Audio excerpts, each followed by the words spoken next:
పరదాలు లేక ఏదో ఒక 2 మైకులు పట్టుకొని అక్కడ ఏదో వేసుకొని సార్ చందాల కేశవదాస్ కళా పరిషత్ నాటకం వెంటనే ప్రారంభమవుతుంది. పెద్దల్ని వేదిక మీద ఉన్న పెద్దల్ని కొంతమంది కళాకారుల్ని సత్కరించుకుని జస్ట్ సత్కారమే, వెంటనే నాటకం ప్రారంభం. కళాకారులు సిద్ధంగా ఉండవలసిందిగా కోరుతున్నాం. దాతల ఆదరణతో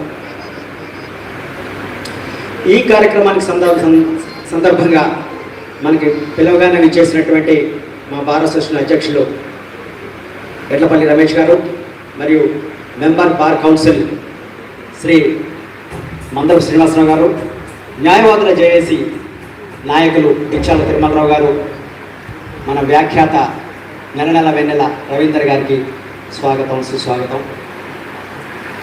శ్రీ చందాల కేశవదాస్ గారు ఎంత గొప్ప వ్యక్తి అంటే ఆయన మన జిల్లాలో ఉండి గుర్తింపు పొందలేదేమో, కానీ ఆయన ఏ ఆంధ్రాలలో పుట్టి ఉంటే ఆయనకి ఎన్నో గొప్ప గొప్ప అవార్డులు వచ్చేది. అంత గొప్ప వ్యక్తి. భక్త రామదాసు గారి అంత గొప్ప వ్యక్తి.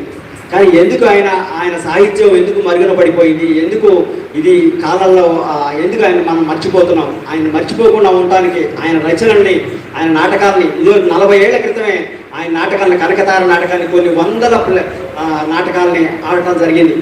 కానీ ఇప్పుడు ఈ కాలంలో అది మరుగున పడిపోయింది. కానీ అంత గొప్ప నాటకాన్ని ఇప్పుడు మీరు ఉండి ఆ నాటకాన్ని వెయ్యాలని చెప్పేసి నేను గత 3-4 సంవత్సరాల నుంచి ఈ మన పరిషత్ ఆధ్వర్యంలో వేయాలని చెప్పేసి 3 సంవత్సరాల నుంచి అనుకుంటా ఉంటే ఈ సందర్భానికి మీ అందరి సహకారంతో ఇది సఫలీకృతమైందని నేను భావిస్తున్నాను. మీ అందరి సహకారంతో thank you one and all. ఈ సందర్భంగా మన బార్ అసోసియేషన్ అధ్యక్షులు ఎడ్లపల్లి రమేష్ గారిని మాట్లాడాల్సిందిగా కోరుతున్నాం. తదనంతరం మన ఈయన గారు చందాల కేశవదాస్ గారి గురించి పూర్తిగా సమాచారాన్ని మన డాక్టర్ నిభానపూడి సుబ్బరాజు గారు అందిస్తారు.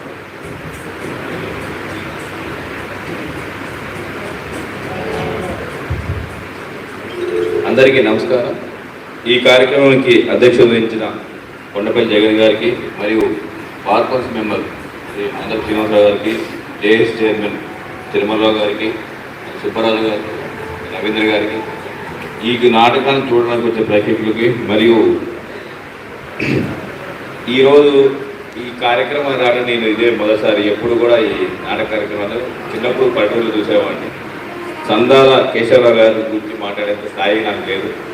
చాలా పెద్ద వ్యక్తి కాబట్టి దాని గురించి నాకు అందుకని తెలియదు. నాకు జగన్ గారు చాలా దగ్గర, కోర్టులో తెలంగాణ మూమెంట్ అప్పుడు బాగా పనిచేసినవాడు. ఆయనకి పాటలు కన్నా నాటకాలన్నా చాలా ఇష్టం. జగన్ గారు నాకు ఆప్తమిత్రుడు. ఆయన కోసం రావడం జరిగింది. ఈరోజు నాటకం చూసి వెళ్తాను. Thank you.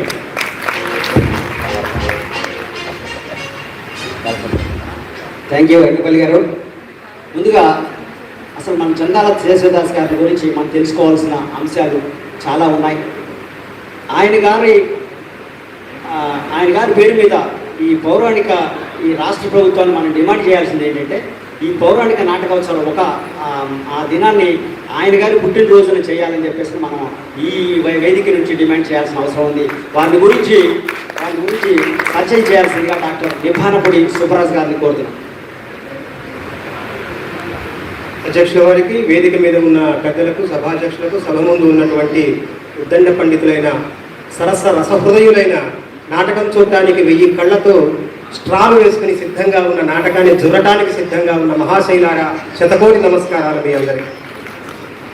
ఇప్పుడు కేశవదాసు గారి జీవితాన్ని మనం కొండ అద్దమందు కొంచెమై ఉండదా అన్నట్టు మొత్తాన్ని మనం ఇక్కడ ఆవిష్కరించలేని పరిస్థితి.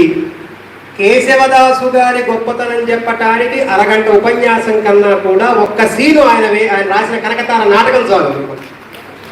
ఏ కవికైనా సరే తన రచనకు అంతిమ ప్రయోజనం ఏమిటంటే ప్రేక్షకుడు చదవటం అనుకుంటాడు. కానీ నాటకానికి ప్రత్యేకత ఏంటంటే చూడటం.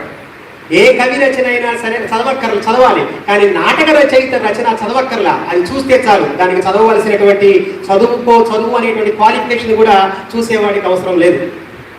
అంత గొప్పది నాటకం. నాటకము, పాట, ఈ రెండింటికి అదృష్టం అదే. కవిత్వం చదవాలనుకోండి, మీరు చదవచ్చు ఉండాలి.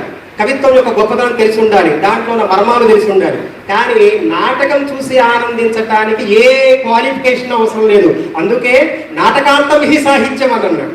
కావ్యేషు నాటకం రమ్యం అన్న కారణం అది.